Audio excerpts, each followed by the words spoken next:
Mes debateve të shumta është shkarkuar kryetari i qarkut të Vlorës. Kanë qenë këshilltarët e majtë të cilët kanë votuar shkarkimin e kryetarit të qarkut Sadrit Danaj. Ky i fundit, ndonse kishte marrë mandatin si përfaqësues i Partisë Socialiste, kishte dalë hapur kundër kësaj force politike dhe njësi i mbështetës i ish-deputetit Koço Kokdhima. Kërkesa për mocion mosbesimi ndaj Danajt është bërë prej kryebashkiakut të Vlorës Dritan Leli, ndonse Danaj ka insistuar të mos përfshihej shkarkimi i tij. Kërkesa nuk është pranuar dhe më pas është hedhur në votim, ku për shkarkimin e tij kanë marrë pjesë 15 këshilltarë të Partisë Socialiste.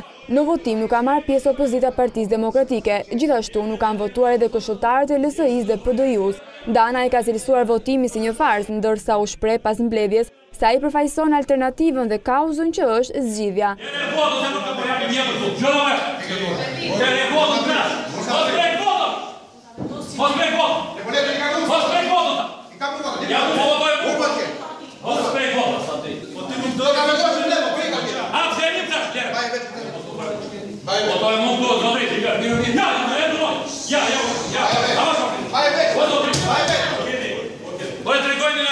Votimi është shoqëruar me debate të forta në sallë, pasi Danaj ka tentuar që përmes forcës të dhunojë materiale zgjedhore, por është penguar të kryejë diçka të tillë. Menjëherë pas shkarkimit të tij, këshilltarët e majtë kanë votuar kryetarin e ri të qarkut Vlorë, Ervis Mocka.